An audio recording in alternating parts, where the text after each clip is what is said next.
నమస్కారం ఘంటారావానికి స్వాగతం. ముందుగా ప్రధాన అంశాలు. ఇరాన్కు మరోసారి హెచ్చరికలు జారీ చేసిన ట్రంప్. మతి చెడిన నేతలకు ఇవాళ ఏం జరుగుతుందో చూస్తారని వ్యాఖ్య.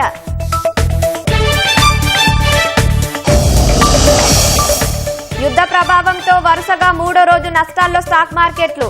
దాదాపు 900 పాయింట్లు పతనమైన సెన్సెక్స్.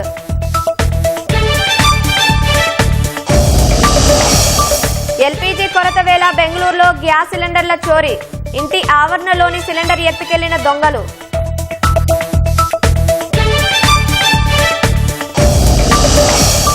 మూసీ నది పునరుజ్జీవంపై ఇవాళ రేవంత్ రెడ్డి ప్రజెంటేషన్. హాజరు కానున్న రాజకీయ పార్టీల నేతలు, పర్యావరణవేత్తలు.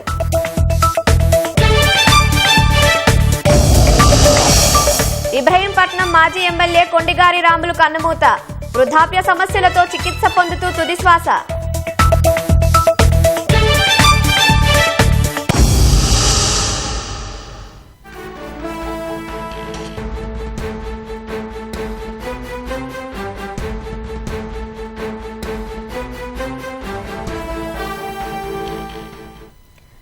తిరుమల లడ్డూ వ్యవహారంపై దాఖలైన పిటిషన్ను సుప్రీంకోర్టు కొట్టివేసింది. మరింత సమాచారం మా ప్రతినిధి అరుణ్ అడిగి తెలుసుకుందాం. అరుణ్, చెప్పండి, తిరుమల లడ్డూ వ్యవహారంపై దాఖలైన పిటిషన్ కొట్టివేతకు సంబంధించిన వివరాలేంటి?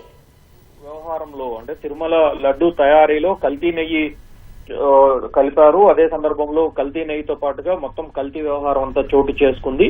దీనిపైన విచారణ జరుపుతున్నటువంటి సిట్టు రాజ్యాంగ పదవుల్లో ఉన్నటువంటి వారు చేస్తున్నటువంటి వ్యాఖ్యలను, అదే సందర్భంలో జంతువుల కళేబరాలు లేదా ఇతరత్ర వాటితో చేసినటువంటి కొవ్వు పదార్థాలు కలిసినట్లుగా ప్రచారం చేస్తున్నారు. వాటన్నిటిని నిలువరించాలని చెప్పి మానూరు శ్రీనివాస్ అనే వ్యక్తి పిటిషన్ దాఖలు చేశారు. అయితే ఈ పిటిషన్ పైన ప్రధాన న్యాయమూర్తి CJI justice Suryakant, justice Joymalya Bagchi నేతృత్వంలోని ధర్మాసనం విచారణ చేపట్టింది. ఈ మొత్తం వ్యవహారం పైన ఇప్పటికే అన్ని అంశాలు పరిశీలించిన తర్వాత, అందరి వాదనలు విన్న తర్వాతనే సిబిఐ నేతృత్వంలో సిట్ దర్యాప్తు చేపడుతుందని, ప్రస్తుతం దర్యాప్తు జరుగుతున్నటువంటి నేపథ్యంలో దానిపైన తాము జోక్యం చేసుకోవడానికి సిద్ధంగా లేము అని చెప్పి సుప్రీంకోర్టు స్పష్టం చేసింది. అయితే ఈ వ్యవహారంలో రాజ్యాంగపరమైనటువంటి పదవుల్లో ఉన్నవారు జంతువుల కొవ్వు పదార్థాలు నెయ్యిలో కలిపారని చెప్పి ప్రచారం చేస్తున్నారు. దీనివల్ల రాష్ట్రంలో శాంతి భద్రతలకు విఘాతం కలిగే ప్రమాదం ఉందని చెప్పి ఆందోళన వ్యక్తం చేస్తున్నట్లుగా పిటిషనర్ తరపు న్యాయవాదులు సుప్రీంకోర్టుకు తీసుకొచ్చారు. ఏవైనా ఉంటే సిబిఐ నేతృత్వంలో జరుగుతున్నటువంటి సిట్ ముందు వివరాలు అందించాల్సిందే తప్ప సుప్రీంకోర్టు ఈ వ్యవహారంలో జోక్యం చేసుకోవడానికి సిద్ధంగా లేదు అని చెప్పి స్పష్టం చేస్తూ సిజేఐ జస్టిస్ సూర్యకాంత్ పిటిషన్ ని కొట్టేశారు. ధన్యవాదాలు అరుణ్.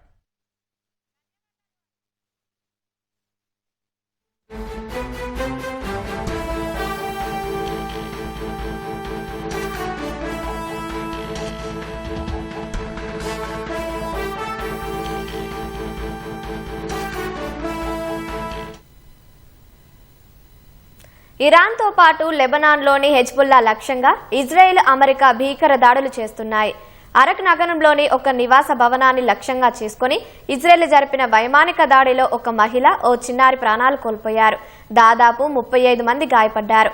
ఈ దాడిని అరక్ నగర డిప్యూటీ గవర్నర్ ధృవీకరించారు. అరక్ నగరంలో జరిగిన ఇతర దాడులలో IRGC aerospace force commander Ismail Dehghan కూడా మరణించినట్లు పలు నివేదికలు పేర్కొన్నాయి.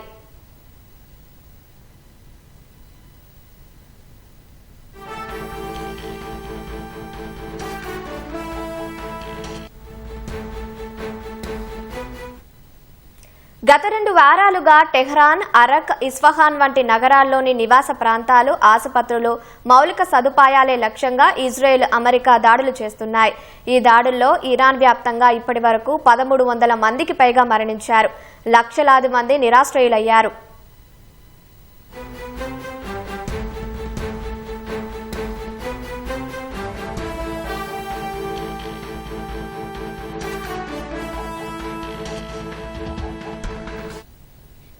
అమెరికా అధ్యక్షుడు డొనాల్డ్ ట్రంప్ ఇరాన్కు మరోసారి హెచ్చరికలు జారీ చేశారు. మతి చెడిన నేతలకు ఇవాళ ఏం జరుగుతుందో చూస్తారని పేర్కొన్నారు. ఇరాన్ నౌకాదళం ఇప్పటికే కనుమరుగైందన్న ట్రంప్ ఇరాన్ వైమానిక దళం కూడా ఇక ఉండదని హెచ్చరించారు. ఇరాన్ క్షిపణులు, డ్రోన్లు పూర్తిగా ధ్వంసమవుతున్నాయని, ఆ దేశ నాయకులు భూమిపై నుంచి తుడిచిపెట్టుకుపోయారని వ్యాఖ్యానించారు. 47 ఏళ్లుగా అమాయకులను పొట్టన పెట్టుకుంటున్న ఆ నేతలను అంతం చేస్తున్నట్లు పేర్కొన్నారు. తనకు ఈ అవకాశం రావడం ఎంతో గొప్ప గౌరవమని ట్రంప్ తెలిపారు.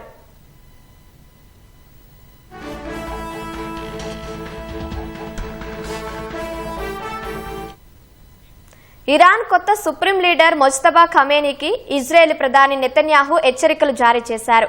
ఖమేనీ లాగే మొజ్తబాను కూడా లక్ష్యంగా చేసుకోవచ్చని ఆయన చెప్పారు. మొజ్తబా ఖమేనీ ఉగ్రవాద పోషకుడని, అలాంటి నేతల జీవితాలకు భరోసా ఉండదని పేర్కొన్నారు. Mojtaba Khamenei Iran Revolutionary Guard చేతిలో ఓ కీలుబొమ్మ అని నెతన్యాహు ఎద్దేవా చేశారు.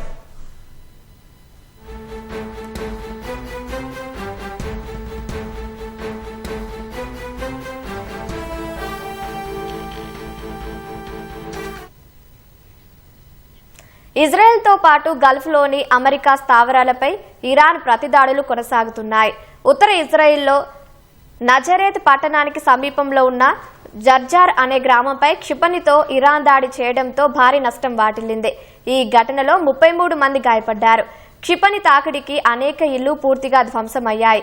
మరికొన్ని ఇళ్లు పాక్షికంగా దెబ్బతినగా పార్కింగ్ చేసిన వాహనాల్లో మంటలు చెలరేగాయి. ఇజ్రాయెల్ స్థానిక కాలమానం ప్రకారం తెల్లవారుజామున 2:30 గంటలకు సైరన్లు మోగడంతో ప్రజలు ఒక్కసారిగా భయాందోళనకు గురయ్యారు. ఈ నేపథ్యంలో ఉత్తర ఇజ్రాయెల్ సరిహద్దులో ఐడిఎఫ్ హై అలర్ట్ ప్రకటించింది. ఈ దాడులను ఇరాన్, హెజ్బొల్లా ఏకకాలంలో జరిపాయని ఐడిఎఫ్ పేర్కొంది. దుబాయ్లోనూ ఇరాన్ బాంబు దాడులు జరిపింది.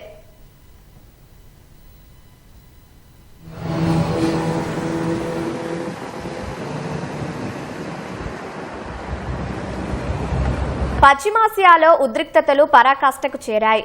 Iran Islamic Revolutionary Guards Corps IRGC Israel, America దళాలపై తమ 44వ విడత భారీ క్షిపణి దాడులను ప్రారంభించినట్లు ప్రకటించింది. ఇజ్రాయెల్ ఉత్తర ప్రాంతంలోని కిర్యత్ షిమోనా, హడేరా, హైఫా వంటి నగరాలపై అసంఖ్యాక క్షిపణులతో విరుచుకుపడినట్లు వెల్లడించింది. కేవలం ఇజ్రాయెల్ మాత్రమే కాకుండా గల్ఫ్లోని అమెరికా సైనిక స్థావరాలు, బహ్రెయిన్ కేంద్రంగా పనిచేసే అమెరికా 5వ నౌకాదళం లక్ష్యంగా కూడా దాడులు జరిగాయి. ఈ దాడిలో కొమ్రం షహర్, ఖైబర్ షెఖాన్, ఫతా, ఇమాద్ వంటి అధునాతన క్షిపణులను ఇరాన్ వాడినట్లు తెలుస్తోంది. ఈ క్షిపణులను అడ్డుకోవడానికి ఇజ్రాయెల్ తమ వైమానిక రక్షణ వ్యవస్థలను యాక్టివేట్ చేసింది. మరోవైపు అమెరికా తన స్థావరాల రక్షణకు అదనపు బలగాలను మోహరిస్తోంది.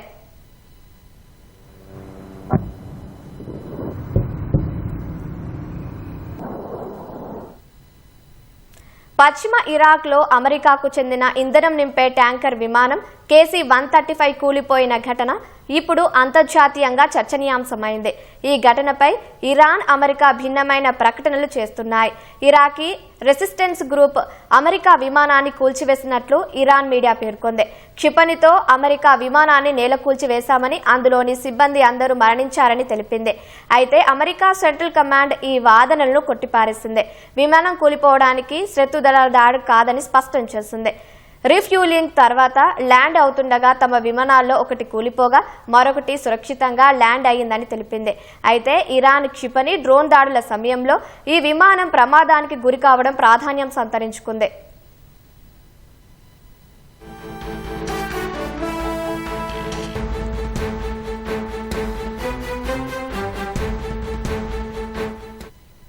ఈ దాడులను ఆపరేషన్ ట్రూ ప్రామిస్ 4లో భాగంగా చేస్తున్నట్టు ఇరాన్ పేర్కొంది. కొత్త supreme leader Ayatollah Mojtaba Khamenei బాధ్యతలు చేపట్టిన తర్వాత తన మొదటి సందేశంతో అమెరికాను హెచ్చరించారు. పశ్చిమాసియాలో అమెరికా స్థావరాలను మూసివేయకపోతే మరిన్ని దాడులు తప్పవని పేర్కొన్నారు. ఈ యుద్ధం కొనసాగుతున్నంత కాలం ప్రపంచ చమురు రవాణాకు కీలకమైన హర్ముజ్ జలసంధిని మూసి ఉంచుతామని స్పష్టం చేశారు.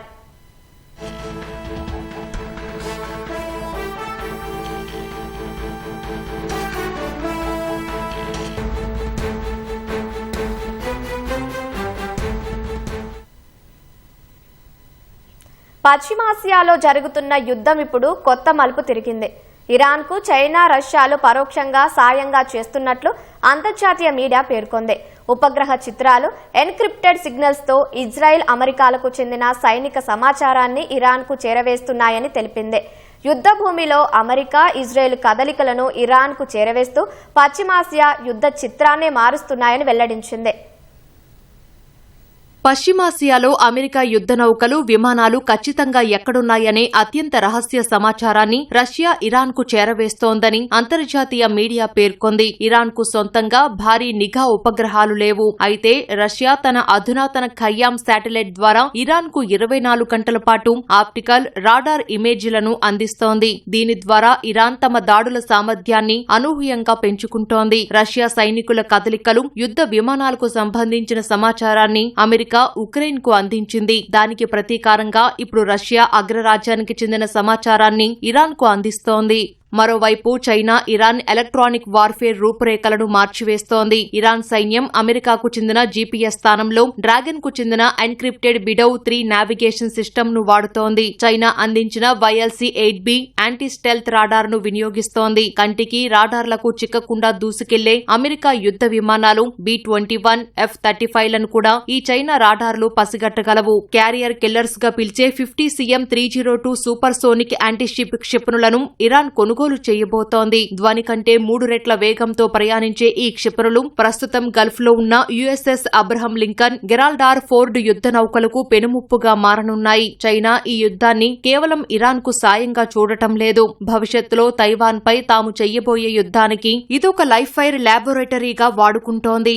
ఈ పరిణామాలను నిశితంగా పరిశీలిస్తున్న America, Israel operation epic puree, operation roaring lion పేర్లతో ఇరాన్ కమాండ్ సెంటర్లను, రాడార్ వ్యవస్థలను ధ్వంసం చేస్తున్నాయి. యుద్ధంలో ఇరాన్ దాడులకు రష్యా ఇంటెలిజెన్స్ సాయంపై అమెరికా రక్షణ శాఖ మంత్రి పీట్ హెగ్సెత్ స్పందించారు. తాము ప్రతి కదలికను ట్రాక్ చేస్తున్నామని ఒక బలమైన హెచ్చరిక పంపారు. 1991లో ఇరాక్ రాడార్ వ్యవస్థలను ధ్వంసం చేసి అమెరికా విజయం సాధించింది. అయితే ఇరాన్ మాత్రం రష్యా, చైనాల సాయంతో అమెరికాకు గట్టి పోటీ ఇస్తోంది. అమెరికాకు చెందిన 10కి పైగా అధునాతన రాడార్ వ్యవస్థలను ధ్వంసం చేశామని ఇటీవలే ఇరాన్ పేర్కొంది. పశ్చిమాసియా యుద్ధ జ్వాలలను దాటి చమురు నౌకలు భారత్కు చేరుకుంటున్నాయి. ఇందులో ఒక నౌక అత్యంత వ్యూహాత్మకంగా ముంబైకి చేరుకుంది. మరొకటి 2 రోజుల్లో భారత్కు చేరుకోనుంది. ఈ 2 నౌకల ద్వారా 3 మిలియన్ బ్యారెళ్ల చమురు అందుబాటులోకి రానుంది. లైబీరియా జెండాతో ఉన్న షెన్లాంగ్ అనే భారీ చమురు ట్యాంకర్ సౌదీ అరేబియాలోని రస్ తనూరా పోర్టులో ఈ నెల 1న చమురు నింపుతుంది. అప్పటికి పశ్చిమాసియా యుద్ధం ప్రారంభమై 1 రోజే అయ్యింది. యుద్ధం తీవ్రమైన 3న అది అక్కడి నుంచి బయలుదేరింది. అప్పటికే ఇజ్రాయెల్, గల్ఫ్ దేశాలతో పాటు హర్ముజ్ జలసంధిపై ఇరాన్ దాడులు ప్రారంభించింది. ఈ నెల 9 నాటికి అది హర్ముజ్ జలసంధి వద్దకు చేరుకుంది. పలు పరిణామాల తర్వాత ఎట్టకేలకు ఆ నౌక ముంబై పోర్టుకు చేరుకుంది.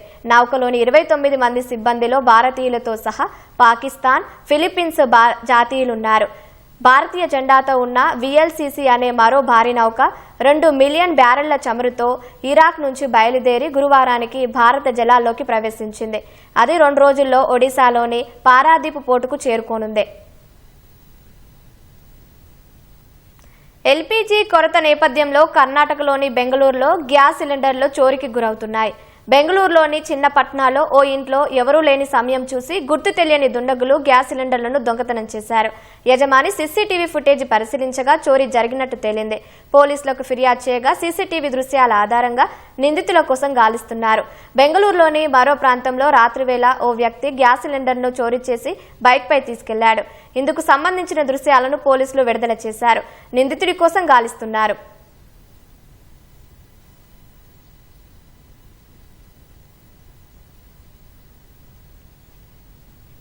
యుద్ధం వేళ LPG గ్యాస్ సిలిండర్లను కృత్రిమ కొరత సృష్టించడంలో పలు హోటళ్ల యజమానులు ఇబ్బందులు పడుతున్నారు. హైదరాబాద్లో గ్యాస్ సిలిండర్ల సరఫరా సహా పలు అంశాలపై మా ప్రతినిధి పవన్ సమాచారం అందిస్తారు.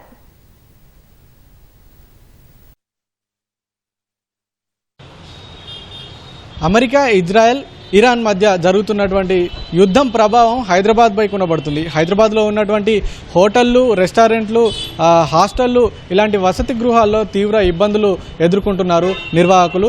అక్కడ వండేటువంటి వంటలకు సంబంధించి వినియోగించేటువంటి సిలిండర్లు, గ్యాస్ సిలిండర్లు ఏవైతే ఉన్నాయో వాటి కొరత ఉండడం వల్ల చాలా ఇబ్బందులు పడుతున్నారు. గ్యాస్ ఏజెన్సీలు ఇప్పటికే వాణిజ్య సిలిండర్లను రవాణా చేయడం నిలిపేశాయి. కేవలం గృహ వినియోగాలకు ఉపయోగించేటువంటి సిలిండర్లను మాత్రమే మాత్రమే సరఫరా చేస్తున్నారు. ఈ నేపథ్యంలోనే ఇటు హాస్టళ్లు కావచ్చు, వసతి గృహాలు కావచ్చు, అలాగే హోటల్ కావచ్చు, రెస్టారెంట్లు కావచ్చు, వీటిల్లో తీవ్ర ఇబ్బందులు పడుతున్నారు. దాదాపుగా వండాల్సిన ఐటమ్స్ని చాలా కూడా తగ్గించేస్తున్నారు. క్వాంటిటీ కూడా తగ్గుతుండడంతో వ్యాపారంపై ఆ ప్రభావం పడుతుంది. మనం నగరంలో దాదాపుగా గత 2-3 రోజుల నుంచి చాలా చోట్ల టిఫిన్ సెంటర్లు అన్నీ కూడా దాదాపుగా క్లోజ్ అయినటువంటి పరిస్థితే కనిపిస్తుంది. టిఫిన్ సెంటర్లు కావచ్చు, హాస్టళ్లు కావచ్చు, హోటళ్ల నిర్వాహకులందరూ కూడా అష్టకష్టాలు పడుతున్నారని చెప్పుకోవచ్చు. బ్లాక్లలో సిలిండర్లను కొంటున్నారు. ఎందుకంటే ఇటు గృహ అవసరాలకు వినియోగించేటువంటి సిలిండర్లు కూడా ఇప్పుడు డొమెస్టిక్ అంటే వాణిజ్య అవసరాలకు వాడుతున్నారు కొంతమంది బ్లాక్లో అక్రమంగా. అయితే ప్రస్తుతం మనం చూడొచ్చు, ఒక హోటల్లో ఉన్నాము, కొండాపూర్లో ఉన్నటువంటి ఒక హోటల్లో. ఈ హోటల్లో చూస్తే ఇప్పుడు బిర్యానీ చేస్తున్నారు, చికెన్ బిర్యానీ చేస్తున్నారు, దానికి సంబంధించి కలుపుతున్నారు. మనం చూడొచ్చు పక్కనే ప్రతిరోజు కూడా గ్యాస్ స్టవ్ మీద వండేటువంటి నిర్వాహకులు ఇవాళ కట్టెల పొయ్యి మీద వండుతున్నటువంటి పరిస్థితి మనం చూడొచ్చు. అందులో కట్టెలను పెట్టి దానిపైన ఒక రైస్ ఉడికిస్తున్నటువంటి పరిస్థితి అయితే ఉంది. గతంలో ఎన్నడూ కూడా ఇలాంటి పరిస్థితి లేదు. యుద్ధ ప్రభావం తీవ్రంగా తమ వ్యాపారంపై పడుతుంది. ఈ కట్టెల పొయ్యి మీద వండాల్సి వస్తుండడంతో తాము అనేక ఐటమ్లను కూడా చాలా తగ్గించేశాము. వచ్చేటువంటి వినియోగదారులు కూడా సరైన ఐటమ్స్ ఎక్కువగా లేకపోవడంతో తిరిగి వెళ్ళిపోతున్నారు. దానివల్ల ఆ ప్రభావం మా వ్యాపారంపై పడుతుంది, మాకు వచ్చే రాబడి తగ్గుతుంది. దీనికి ఇవ్వాల్సినటువంటి రెంట్లు కానీ, అలాగే మాస్టర్లకు ఇవ్వాల్సినటువంటి జీతాలు కానీ తాము పోతున్నామంటూ ఇబ్బంది పడుతున్నటువంటి పరిస్థితి ఉంది. అలాగే హాస్టళ్లలో కూడా దాదాపుగా ఇదే పరిస్థితి ఉంది. ఇటు కొండాపూర్, కూకట్పల్లి, గచ్చిబౌలితో పాటు నగరంలోని అనేక ప్రాంతాల్లో వేల సంఖ్యలో ఉన్నాయి హాస్టళ్లు. గత 4-5 రోజుల నుంచి కూడా హాస్టళ్లలో కూడా ఇదే పరిస్థితి ఉంది. దాదాపుగా 2000 నుంచి 4000, 5000 వరకు కూడా ఈ వాణిజ్య సిలిండర్ల రేట్లు అనేటివి పెరిగాయి. దీనివల్ల హాస్టళ్లలో కూడా మెనూలు తగ్గిస్తున్నటువంటి పరిస్థితి అయితే ఉంది నిర్వాహకులు. మొత్తంగా అయితే ఇరాన్కి సంబంధించినటువంటి అమెరికా, ఇరాన్ యుద్ధ ప్రభావం అయితే తీవ్రంగా పడిందని చెప్పుకోవచ్చు. దాదాపుగా అనేక హాస్టళ్లు, వ్యాపార సముదాయాలు, హోటళ్లు, రెస్టారెంట్లు అన్నిట్లలో కూడా ఇదే పరిస్థితి ఉంది. అయితే ప్రస్తుతం ఇక్కడ మనతో పాటు హోటల్కి సంబంధించినటువంటి నిర్వాహకులు ఉన్నారు. వాళ్ళని అడిగి అసలుకి రోజు పరిస్థితి ఎలా ఉండేది, ఇప్పుడు ఎలా ఉంది ఏందనేది అయితే పూర్తి వివరాలు అడిగి తెలుసుకో. సార్ చెప్పండి, ప్రతిరోజు మీ హోటల్లో దాదాపుగా ఎన్ని సిలిండర్లు ఉపయోగిస్తారు, ఇప్పుడు ఎట్లా ఉంది పరిస్థితి ఏంటి? మా హోటల్లో వచ్చేసి నార్మల్గా మేము 1 నుంచి 1.5 సిలిండర్ అయితే రోజుకు యూజ్ చేస్తామండి. సో ఇప్పుడు ఏదైతే యుద్ధం జరుగుతుంది, యుద్ధం వల్ల సిలిండర్స్ అయితే ఆపేసినారు. మాకు డిస్ట్రిబ్యూటర్లకు ఎవరికి ఫోన్ చేసినా సిలిండర్స్ లేవు అని చెప్పడంతో ఇక ఏం చేయలేని పరిస్థితుల్లో కట్టెలపై ఇప్పుడు మీరు చూసారు కదా, కట్టెలపై పెట్టేసి దాని మీద వండడం అయితే జరుగుతుంది. మా దగ్గర నార్మల్గా చాలా ఐటమ్స్ ఉంటాయి అన్నమాట. చాలా చికెన్కి సంబంధించి, మటన్ సంబంధించి చాలా రకాల ఐటమ్స్ మేము వెరైటీస్ అన్ని తయారు చేసుకుని ఉంటాము. ఏదైతే మాకు గ్యాస్ లేని దానివల్ల మేము కట్టెలపై మీద ఓన్లీ బిర్యానీ ఒకటి వండేసి నార్మల్గా సేల్ అనేది తగ్గిపోతుంది. కస్టమర్స్ కూడా అనేక రకరకాలుగా టేస్ట్ చేసేవాళ్ళు ఇప్పుడు మా దగ్గర వచ్చేసి ఇదే ఐటెం అవైలబుల్గా ఉంది, మీరు ఇదే తినండి అని చెప్పేసి అంటే అలా కొందరు రాకుండా వెళ్ళిపోవడం, మాకు అది నచ్చట్లేదు అని చెప్పేసి వెళ్ళిపోవడం, దానివల్ల మాకు సేల్ అనేది తగ్గిపోతుంది. ఆ సేల్ తగ్గిపోవడం వల్ల మాకంటూ ఇన్కమ్ అనేది ఏం సోర్స్ అనేది లేకుండా ఇప్పుడు మా ఇంటి నుంచి తీసుకొచ్చుకొని మా కరెంటు బిల్లు కానీ, షాప్ రెంట్లు కానీ, వాళ్ళకి ఇచ్చే శాలరీస్ కానీ అవన్నీ మేము మా చేతుల మీద పెట్టుకోవాల్సి వస్తుంది. ఓకే, చూసాం కదా, మొత్తానికైతే యుద్ధ ప్రభావం అయితే తమ హోటల్ వ్యాపారంపై తీవ్రంగా పడిందని అయితే నిర్వాహకులు చెప్తున్నారు. అయితే ఇదే క్రమంలో ఇటు గృహ అవసరాలకి సంబంధించినటువంటి సిలిండర్లు సరఫరా అయితే సక్రమంగానే సాగుతున్నప్పటికీ కూడా ఈ యుద్ధ ప్రభావం వల్ల భయాందోళనకు గురవుతున్నటువంటి నగరవాసులు ఒకేసారి బుకింగ్స్ అనేటివి పెంచుతున్నారు. ఈ బుకింగ్స్ అనేటివి పెంచడం వల్ల గృహ అవసరాలకు సంబంధించి సరఫరా చేసేటువంటి సిలిండర్ల సామర్థ్యం కూడా దానిపైన కూడా ఆ ప్రభావం పడుతుంది. ఎందుకంటే దాదాపుగా ఒక ఏజెన్సీకి సంబంధించి 1500 నుంచి 2000 సిలిండర్లు కనుక ఒక రోజుకి సరఫరా చేస్తే ఈ యుద్ధ ప్రభావం వల్ల దాదాపుగా గృహ వినియోగ అవసరాలకు సంబంధించినటువంటి సిలిండర్లు దాదాపుగా 4000కు పైనగా బుకింగ్స్లు వస్తుండడంతో ఏజెన్సీలు కూడా ఏం చేయలేని పరిస్థితి. బుక్ చేసినటువంటి సిలిండర్లు రాకపోయేసరికి వినియోగదారులందరూ కూడా ఏజెన్సీల చుట్టూ తిరుగుతున్నటువంటి పరిస్థితి. సో మొత్తానికైతే ఇటు గృహ వినియోగానికి సంబంధించినటువంటి సిలిండర్ల పైన కూడా ఈ ప్రభావం కనిపిస్తుంది ఒకేసారి బుకింగ్స్ పెరగడంతో.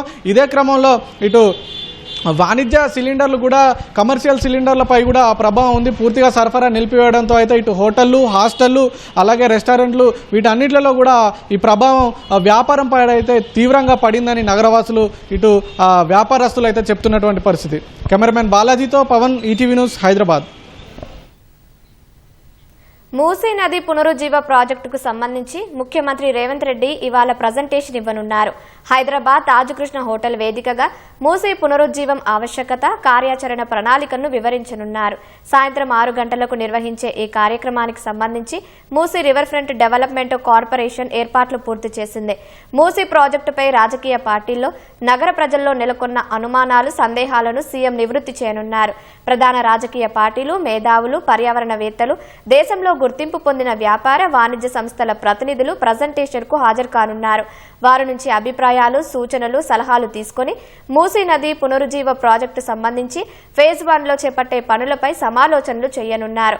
హిమాయత్ సాగర్, ఉస్మాన్ సాగర్ల నుంచి బాపుఘాట్ వరకు 21 కిలోమీటర్లను సర్వాంగ సుందరంగా తీర్చిదిద్దడంతో పాటు బాపుఘాట్ వద్ద 400 కోట్ల రూపాయలతో గాంధీ సరోవర్ ప్రాజెక్టు చేపట్టాలని ప్రభుత్వం నిర్ణయించింది. అందుకు సంబంధించిన పూర్తి వివరాలను మూసీ రివర్ ఫ్రంట్ డెవలప్మెంట్ రూపొందించిన సమగ్ర ప్రణాళికను సీఎం రేవంత్ రెడ్డి వెల్లడించనున్నారు. ఆదివాసీ మహిళను రాష్ట్రపతిని చేసి ఆమె ద్వారానే కోట్ల మంది ఆదివాసీలకు అన్యాయం చేశారని సిపిఐ జాతీయ కార్యదర్శి కె నారాయణ ఆరోపించారు. ఖమ్మంలో సిపిఐ జిల్లా పార్టీ కార్యాలయంలో రాష్ట్ర కార్యదర్శి కూనంనేని సాంబశివరావుతో కలిసి ఆయన మాట్లాడారు. రాష్ట్రపతి ముర్ముకు అవమానం జరిగిందని బీజేపీ పెద్దలు మొసలి కన్నీరు కారుస్తున్నారని ఎద్దేవా చేశారు.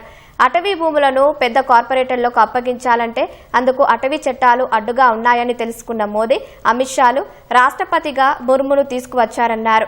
2023లో అటవీ చట్టాలను మార్చారని, అందుకు రాష్ట్రపతి హోదాలో ఉన్న ముర్ము సంతకం చేశారన్నారు.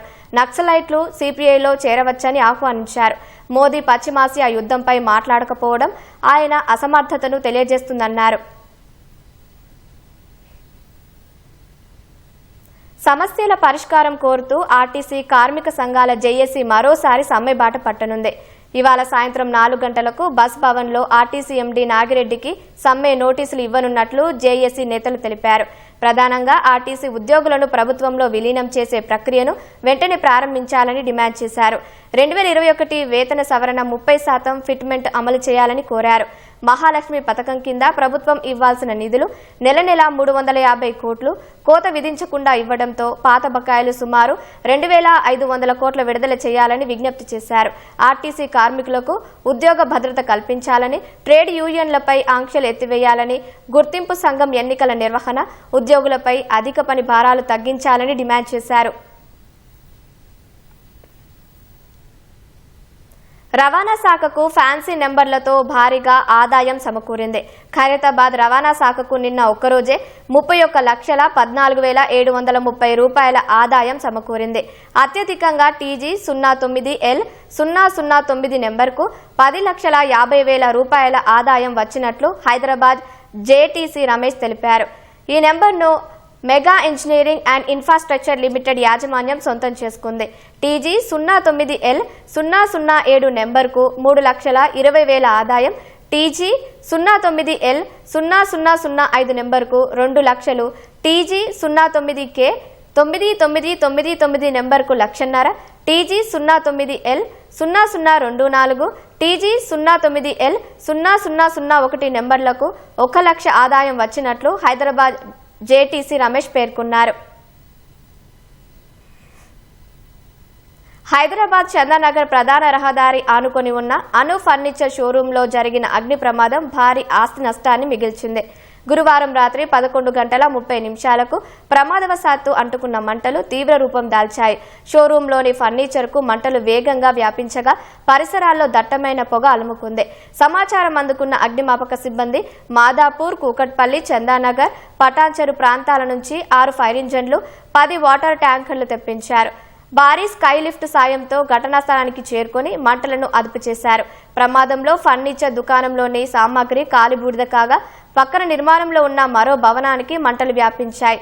ప్రమాదంలో ఎలాంటి ప్రాణనష్టం లేదన్న బాలానగర్ ఏసీపీ నరేష్ రెడ్డి ఆస్తి నష్టం అంచనా వేస్తున్నట్లు తెలిపారు.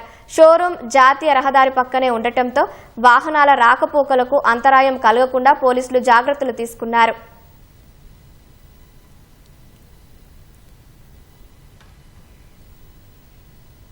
నిజామాబాద్ జిల్లా ఇందల్వాయి మండలం గన్నారం వద్ద జాతీయ రహదారిపై రోడ్డు ప్రమాదం జరిగింది.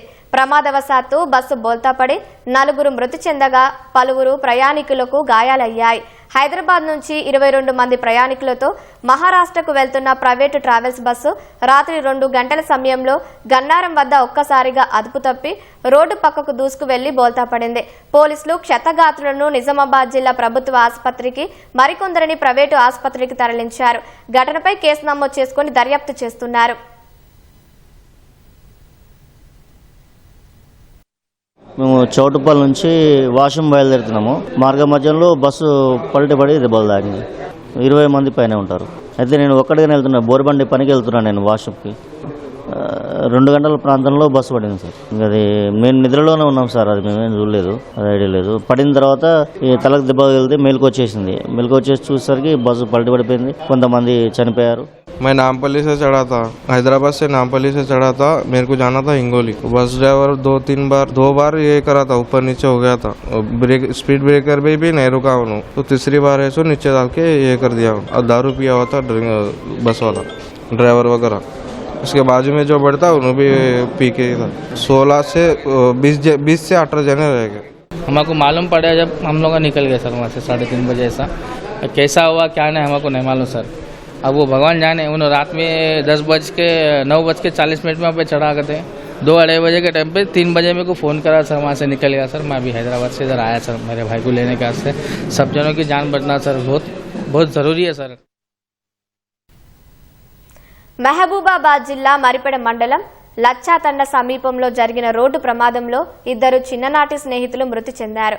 గాలివారిగూడెంకు చెందిన బల్లెం ఉదయ్ కిరణ్, భిక్షం ద్విచక్ర వాహనంపై ఓ శుభకార్యానికి వెళ్లి తిరిగి వస్తుండగా గుర్తు తెలియని వాహనం ఢీకొట్టింది. ప్రమాదంలో వీరిద్దరూ అక్కడికక్కడే మృతి చెందారు. ఘటనా స్థలానికి చేరుకున్న పోలీసులు మృతదేహాలను పోస్టుమార్టం నిమిత్తం ఆసుపత్రికి తరలించారు. ప్రమాదానికి కారణమైన వాహనాన్ని గుర్తించేందుకు పోలీసులు టోల్ ప్లాజా వద్ద సీసీ కెమెరాలను పరిశీలిస్తున్నారు. రంజాన్ పండుగ సందర్భంగా కొత్త దుస్తులు కొందామని వెళ్తున్న ఓ కుటుంబానికి తీరని విషాదం ఎదురైంది. జగిత్యాల జిల్లా మెట్పల్లిలోని ముస్లింపురకు చెందిన సుమీర్ కుటుంబం రంజాన్ పండుగ కోసం కొత్త దుస్తులను కొనేందుకు ఆటోలో కోరుట్లకు బయలుదేరింది. వెనుక నుంచి అతివేగంగా వచ్చిన ఓ కారు ఆటోను ఢీకొట్టడంతో ఆటో వెళ్లి ముందున్న చెట్టుని బలంగా ఢీకొట్టింది. అమ్మోడిలో కూర్చున్న చిన్నారి ఎగిరి కింద పడింది. మిగతా 7గురికి తీవ్ర గాయాలయ్యాయి. గాయపడిన చిన్నారిని ఆసుపత్రికి తరలిస్తుండగా మార్గం మధ్యలోనే మరణించింది. పాప మృతదేహాన్ని పోస్టుమార్టం నిమిత్తం జగిత్యాల ఆసుపత్రికి తరలించారు. నెలలు కూడా నిండని పసికందు కళ్ల ముందే చనిపోవడంతో కుటుంబ సభ్యులు కన్నీరు మున్నీరయ్యారు. కేసు నమోదు చేసి దర్యాప్తు చేస్తున్నట్లుగా పోలీసులు తెలిపారు. మహబూబాబాద్ జిల్లా కేంద్రంలోని ప్రభుత్వ ఆసుపత్రిలో బతికున్న రోగిని మార్చురీలో భద్రపరిచిన ఘటనపై హైకోర్టు ఆదేశాల మేరకు సీనియర్ న్యాయవాది బత్తిని కొమరయ్య విచారణ చేపట్టారు.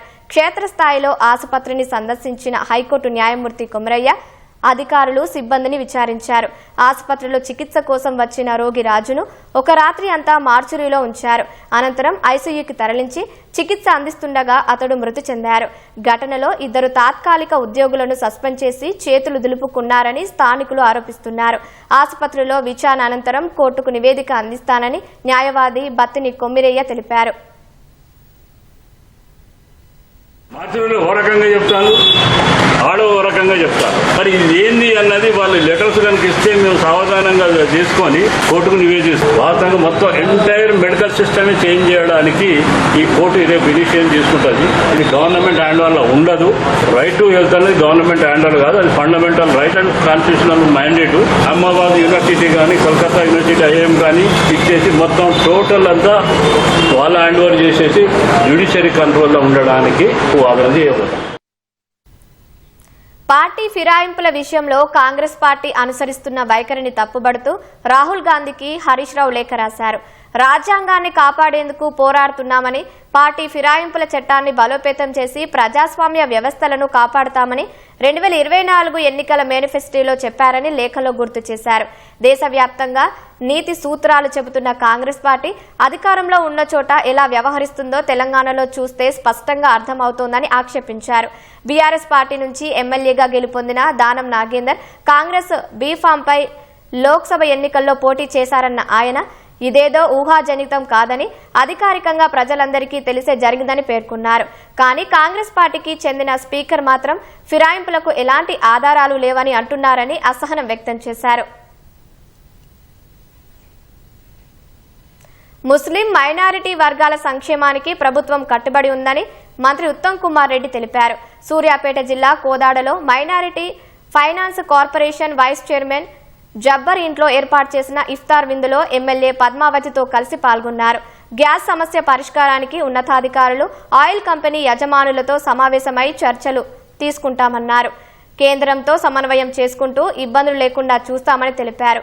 ముస్లింల అభివృద్ధి కోసం కోదాడలో 5 కోట్ల వ్యయంతో షాదీఖానా, ఈద్గాల నిర్మాణం కోసం నిధులు మంజూరు చేసినట్లు తెలిపారు.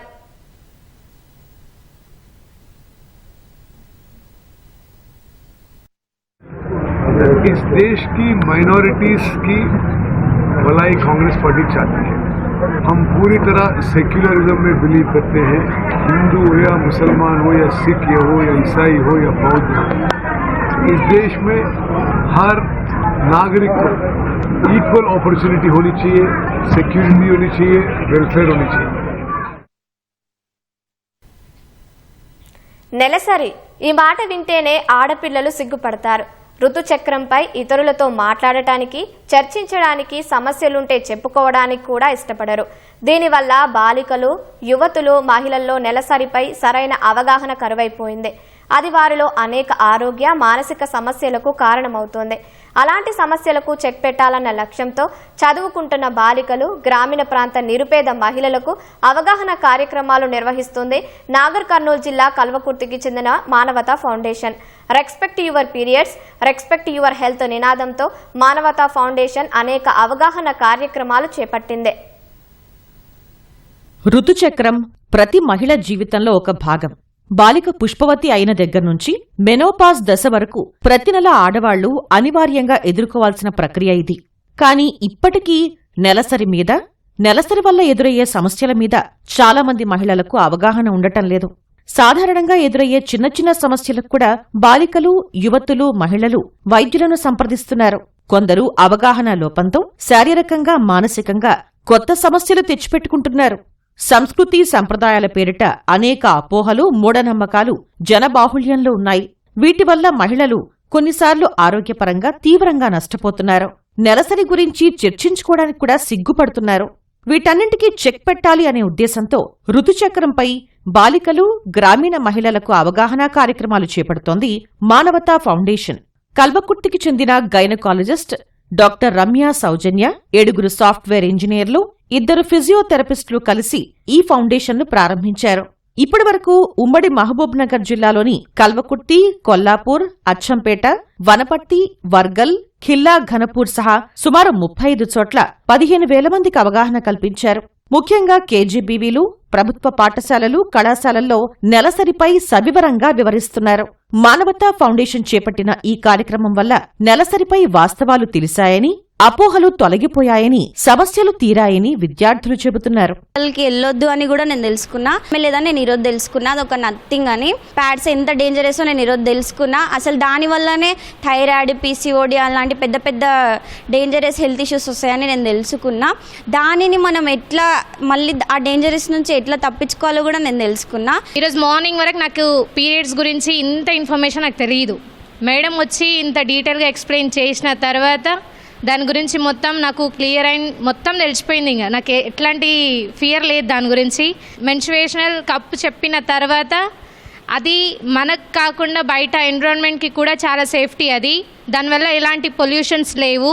మంత్లీ పీరియడ్స్ అయినప్పుడు మెన్స్ట్రుయేషనల్ కప్స్ యూజ్ చేస్తాను. నాతో పాటు గర్ల్స్ అందరికీ యూజ్ అయ్యేలా వాళ్ళు వాడేలా చేస్తాను. ఒక ప్యాడ్ 3 hours మాత్రమే యూజ్ చేయాలని అండ్ ఎవ్రీ ప్యాడ్ చేంజింగ్ తర్వాత హ్యాండ్ వాష్ చేసుకోవాలని ఈ సెషన్ తర్వాతనే తెలిసింది. అంతేకాకుండా పీరియడ్స్ టైంలో చాలా స్టమక్ పెయిన్స్, మెంటల్ ఇష్యూస్ ఇలాంటి వాటికి మెడిటేషన్ అండ్ యోగా ద్వారా వాటిని ఓవర్కమ్ చేయొచ్చని మేడం చెప్పిన తర్వాతనే మేము తెలుసుకున్నాము.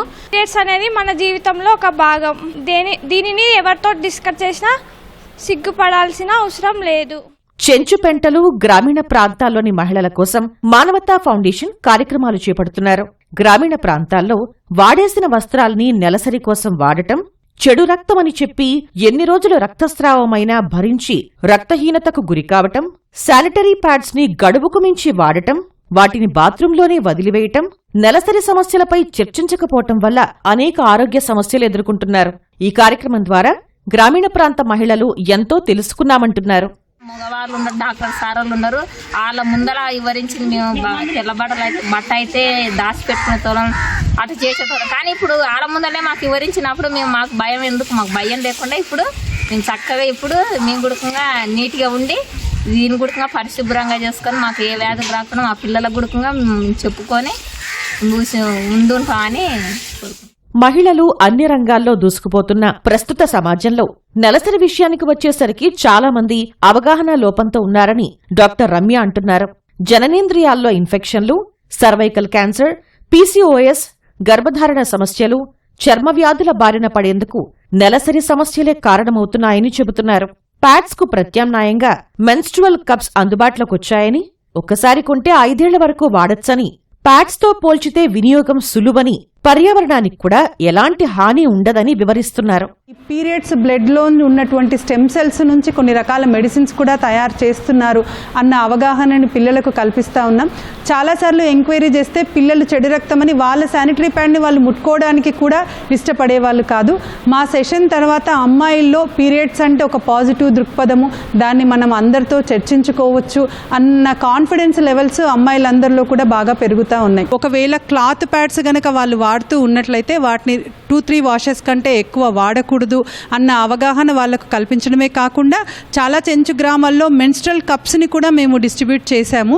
సో మార్కెట్లో దొరికే చాలా ప్యాడ్స్లలో కెమికల్స్, వాటిల్లో రేయాను, దాంతోపాటు బ్లీచ్ ఇలాంటివి చాలా రకాల కెమికల్స్ ఉంటున్నాయి. వీటి వల్ల పిల్లల్లో హార్మోనల్ డిస్టర్బెన్సెస్ వస్తూ ఉన్నాయి, కొంతమందిలో ట్యూబల్ బ్లాక్స్ కూడా వస్తూ ఉన్నాయి, తొందరగా ఎండోక్రైనల్ డిసార్డర్స్ రావడము, పీసీఓడి ప్రాబ్లమ్స్ రావడం ఇలాంటివన్నీ కూడా చూస్తూ ఉన్నాం. ఒక మెన్స్ట్రల్ కప్ని 5 years వాడాలి, ఆ కప్స్ని ఎలా ఇన్సర్ట్ చేసుకోవాలి, వాటిని ఎలా క్లీన్ చేయాలి, వాటి వల్ల ఏమన్నా ప్రాబ్లమ్స్ ఉంటే వాటిని ఎలా ఓవర్కమ్ చేయాలి విషయం మీద కూడా అవగాహన కల్పిస్తూ ఉన్నాం. అవగాహన మాత్రమే కాకుండా మహిళలకు, బాలికలకు ఉచితంగా ప్యాడ్స్, కప్స్ కూడా అందిస్తున్నారు. భవిష్యత్తులో దీనిపై మగవారికి కూడా అవగాహన కల్పించడం వల్ల నెలసరి సమస్యల విషయంలో మహిళల్ని అర్థం చేసుకుంటారని చెబుతున్నారు. ఖమ్మం జిల్లా తిరుమలాయపాలెం మండలంలో పలు అభివృద్ధి పనులకు రెవెన్యూ శాఖ మంత్రి పొంగులేటి శ్రీనివాసరెడ్డి శంకుస్థాపన చేశారు. వరద వల్ల నష్టపోయిన రాకాసి తండా ప్రజల ఇళ్ల స్థలాల పట్టాలను పంపిణీ చేశారు. అనంతరం దమ్మాయిగూడెంలో ప్రజాపాలన ప్రగతి ప్రణాళిక కార్యక్రమంలో ఆయన పాల్గొన్నారు. నిరంతరం ప్రజల కోసం తాపత్రయపడే ప్రభుత్వం ఇందిరమ్మ ప్రభుత్వమని అన్నారు. 10 సంవత్సరాల గత పాలనలో పేదవాని చిహ్నంగా ఒక్క ఇందిరమ్మ ఇల్లు కూడా ఇవ్వలేదని అన్నారు.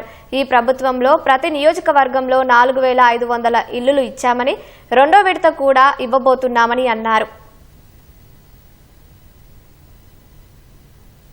పేదవాడిని గౌరవంగా, ఆత్మ గౌరవంతో జీవించే విధంగా ఈ రాష్ట్ర ప్రభుత్వం ఈనాడు ముందుకు పోతుందన్న సంగతి మీకు తెలుసు. ఉదాహరణకి మన బీర్గల్ గ్రామాన్ని చూసుకుంటే అన్నీ కలిపి గడిచిన ఈ 2 సంవత్సరాల 3 నెలలలో ఒక్క బీరోలు గ్రామానికే 29,92 రూపాయలు మీ దీవెనలతో వచ్చిన ఈ ప్రభుత్వంలో చేసుకున్నాం. ఒక్క బీరోలే కాదు, ఒక్క పాలేరు నియోజకవర్గమే కాదు, తెలంగాణ రాష్ట్రంలో ప్రతి ప్రాంతాన్ని అభివృద్ధి చేసే దాంట్లో ఎక్కడా తగ్గకుండా, ఏ కార్యక్రమాన్ని తగ్గకుండా నిరుద్యోగ యువతకి కూడా రాష్ట్రం ఏర్పడిన తర్వాత ఎప్పుడూ చేయని విధంగా సుమారు 72,000 ఉద్యోగాలు మన ప్రభుత్వం వచ్చిన తర్వాత ఇచ్చుకోవడం జరిగింది. ఈ ప్రభుత్వం తప్పకుండా భవిష్యత్తులో పేదవాడికి మరింత అండదండలుగా ఉంటుంది. పచ్చ బంగారంతో నిజామాబాద్ వ్యవసాయ మార్కెట్ కలకలలాడుతున్నా రైతులకు మాత్రం మద్దతు ధర రావడం గగనంగా మారింది. మధ్యప్రాచ్యంలో యుద్ధం, నాణ్యత పేరు చెప్పి వ్యాపారులు ధరలు తగ్గిస్తున్నారని పసుపు సాగుదారులు వాపోతున్నారు.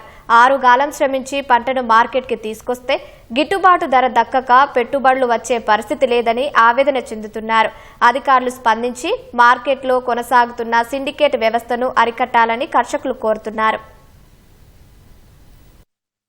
ఇందూరు వ్యవసాయ మార్కెట్లో పసుపు క్రయ విక్రయాలు ఊపందుకున్నాయి.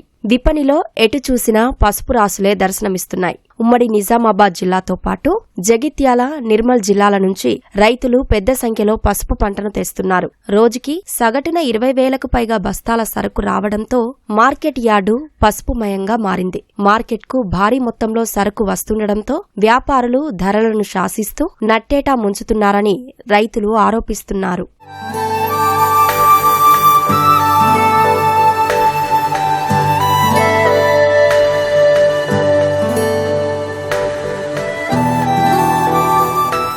రెండు వారాల క్రితం పసుపు మండ ధర 11,000 పలకగా కొమ్మును 13,000కు కొనుగోలు చేశారు. ప్రస్తుతం మండ ధర 8,000 నుంచి 9,000కే పరిమితం కాగా నాణ్యమైన కొమ్ముకు 10 నుంచి 12,000కు మించడం లేదని రైతులు చెబుతున్నారు. అధికారులు రోజువారీగా ప్రకటిస్తున్న ధర అరకొరగా కొందరికే దక్కుతోందని కర్షకులు వాపోతున్నారు. పశ్చిమాసియా యుద్ధం సాకుచూపి ఎగుమతులు లేవంటూ మద్దతు ధరకు ఎగనామం పెడుతున్నారని ఆవేదన చెందుతున్నారు.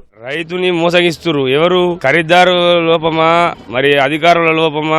రైతైతే బాగా విపరీతంగా నష్టపోతున్నాడు. ఏదనంటే రైతుకు సంబంధించి మాట్లాడుకుంటే యుద్ధం ఎఫెక్ట్ ఉన్నది, ఏం చేయగలుగుతాం మేము అని మాట్లాడుతున్నారు. ఖరీదారు అయినా కమిషన్ ఏజెంట్ అయినా కూడా ఆ రకంగానే మాట్లాడుతున్నాడు. ఇప్పుడు యుద్ధం ఎఫెక్ట్ ఎక్కడ జరుగుతుంది? వాళ్ళకు కేంద్ర రాష్ట్ర ప్రభుత్వాలు కలిసి రైతుకు కొంచెం మేలు చేయగలని కోరుచున్నాం. యుద్ధం అనే పేరుతోని మన రేట్లన్నీ దించేశారు. రైతులకు ఇది చాలా ఆందోళనగా ఉంది. అదొక సాకుతోని ఖరీదారులంతా కలిసి సిండికేట్ అయ్యి ఎంత ఇబ్బంది అయిపోయింది మాకు. మా రైతులను ఆదుకోవాల్సిందిగా కోరుతా ఉన్నాం. అలాగే బోర్డు వచ్చినప్పటికీ కూడా మాకు బోర్డు ఉన్న పేరుగే తప్ప దానికి ఏం లేకుండా పోయింది. సెంట్రల్ నుంచి ఫండ్ ఏం రాలేదు ఇప్పటికి. పసుపులో పంట బాగా తక్కువ వెళ్తుంది రోగం పడి. నిజామాబాద్ మార్కెట్ లో రేట్లు తగ్గిపోయినాయి. మళ్ళా దీనికి కారణము యుద్ధం అని చెప్తున్నారు. ఎక్స్పోర్ట్ అయితే లేదు అని చెప్తారు. దీనికి యుద్ధం షాక్ చెప్పి రైతుల దగ్గర తక్కువ ధరకు కొంటున్నారు. రైతులని కాపాడుండ్రి. మంచిది అన్నో ఒకటి పోతుంది 13,000. ఎక్కువ శాతము 10,000, 8,000, 9,000, 10,000 అవుతుంది. బాగా 12,000 నుంచి 15,000 పైన ఉంటేనే బాగుంటది. రైతులకు కొంచెం గిట్టుబాటు పడుతుంది. పసుపు విత్తిన నాటి నుంచి పంట చేతికొచ్చేదాకా ఎకరాకు ₹1,00,000 పెట్టుబడితో పాటు ఇంటిల్లిపాది శ్రమ పడతారు. చీడపీడలతో ఖర్చు తడిసి మోపడైందని తీరా మార్కెట్కు తెచ్చి అమ్ముదామంటే పెట్టిన పైకం రావడం లేదని గగ్గోలు పెడుతున్నారు. మహారాష్ట్ర సాంగ్లీ మార్కెట్లో క్వింటాకు 16,000 ధర పలుకుతుంటే ఇక్కడ 12,000 మించి ఎందుకు రావడం లేదని నిలదీస్తున్నారు. ఏం లాభం లేదు, మాకు గిట్టుబాటు అత్తలేదు. మంచి ధరలు పెంచిపోయారు కదా, ఎండనక ఆననక తిప్పలు పడుతున్నాం. ఇక్కడ లపడ అవుతుంది అంటారు, దాని గురించి తగ్గినాయి అంటారు, కానీ మాకు ఏది తెలుస్తలేదు. మేము పెట్టేమో పెట్టుబడి ఎక్కువ అవుతున్నది, ఆ చెడి తక్కువ అవుతున్నాయి. మునడాక 13,000 ఉన్నాయని అన్నారు. ఇప్పుడేమో చూస్తేనేమో 8,000, 9,000 లాస్ట్ ఫిగర్ అంటే మాకు వచ్చింది 10,009 రూపాయలని వచ్చింది. ఎందుకని వాళ్ళని అడిగితే యుద్ధ ప్రభావం ఒకటి అంటున్నారు, తర్వాత కొంచెము పచ్చిగా ఉన్నది అని అంటున్నారు. ఎందుకు వాళ్ళని అడుగుతామంటే ఎవరిని అడుగుదామని కూడా మాకు కూడా తెలియదు. మద్దతు ధర అన్నారు, ఆ మద్దతు ధర కూడా ఏడువైందో తెలియదు. ఇది 8,000, 9,000 ఉంటే గిట్టుబాటు ధర అసలే కాదు. 80,000 ఖర్చు అయింది. అలా 80,000 రూపాయలు కూడా రావు. రైతు కష్టం అనేది వృధా పోతున్నది. కొంచెమంతా చూడండి ప్లీజ్, దండం పెడుతున్నా, న్యాయం చేయండి. ఎకరం పెడితే ఒక 40 డ్రమ్ములు అయింది. 40 డ్రమ్ములకు అన్ని ఎండపోసిన అక్కడ 12,000 అడిగితే కూడా ఇయ్యలే. 13, 14 అన్న పోతుందని ఇటు తెచ్చిన. ఇక్కడ 10,600 అయింది. 600, 700 అయింది. ఏదో యుద్ధము అది అంటున్నారు కదా, ఒక రోజు అయిపోయినా అట్లా కూడా ధర వస్తుందేమని అట్లా కూడా రాలేదు. పసుపు రైతుల బాధను దృష్టిలో పెట్టుకుని కేంద్ర రాష్ట్ర ప్రభుత్వాలు సత్వరం స్పందించి గిట్టుబాటు ధరకే పంటను కొనేలా చర్యలు చేపట్టాలని కోరుతున్నారు. మెరుగైన రొక్కం వచ్చేలా పసుపు బోర్డు చొరవ చూపాలని విజ్ఞప్తి చేస్తున్నారు. చందమామ వద్దకు వ్యోమగాములను తీసుకెళ్లేందుకు ఉద్దేశించిన ఆర్టిమిస్ 2 మిషన్ ప్రయోగానికి నాసా సిద్ధమైంది. రాకెట్లో మరమ్మతులు పూర్తి కావడంతో ఏప్రిల్లో ప్రయోగానికి సన్నాహాలు చేస్తుంది. వచ్చే వారం రాకెట్ను హ్యాంగర్ నుంచి ప్రయోగ వేదికకు తరలించనున్నారు. ఈ మేరకు నాసా సామాజిక మాధ్యమం ఎక్స్లో పోస్టు చేసింది. ఈ ప్రయోగం ద్వారా 50 ఏళ్ల తర్వాత తొలిసారి మానవులను జాబిలి వద్దకు తీసుకెళ్లనున్నారు. వాస్తవానికి ఈ ఏడాది జనవరిలోనే ఈ ప్రయోగం చేపట్టాల్సి ఉండగా ఇంధన లీకేజీల సహా ఇతర సాంకేతిక సమస్యల కారణంగా ప్రయోగాన్ని వాయిదా వేశారు. ఆ సమయంలో వ్యోమనౌకను ప్రయోగ వేదిక నుంచి హ్యాంగర్కు తరలించారు. తాజాగా మరమ్మతులు పూర్తి కావడంతో ప్రయోగానికి ఏర్పాట్లు చేస్తున్నారు. ఆర్టెమిస్ 2 యాత్ర 10 రోజుల పాటు సాగనుంది. ఇందులో భాగంగా 4 వ్యోమగాములు భూమి నుంచి కనపడని చందమామ అవతలి భాగాన్ని చుట్టి రానున్నారు. దక్షిణ అమెరికా దేశం పెరూలో వరదల కారణంగా 3 ప్రాణాలు కోల్పోయారు. 5 గల్లంతయ్యారు. పెరూలోని మొత్తం మున్సిపాలిటీలో చాలా చోట్ల అత్యవసర పరిస్థితిని ప్రకటించింది. సహాయక చర్యల కోసం నిధులను యుద్ధ ప్రాతిపదికన విడుదల చేశారు. దెబ్బతిన్న వంతెనలు, రహదారులు, విద్యుత్, సాగునీటి సౌకర్యాలను పునరుద్ధరించడమే లక్ష్యంగా పనులు కొనసాగుతున్నాయి. సంహిర్వు వాటో నది పొంగిపొర్లటంతో పలుచోట్ల చెత్తా చెదారం, బురదతో నిండిపోయాయి. భారీ యంత్రాలతో శిథిలాలను తొలగిస్తున్నారు. లాపెనా లోరోనా వద్ద ప్రమాదానికి గురైన ఓ బస్సు నుంచి ఒక మృతదేహాన్ని వెలికితీశారు.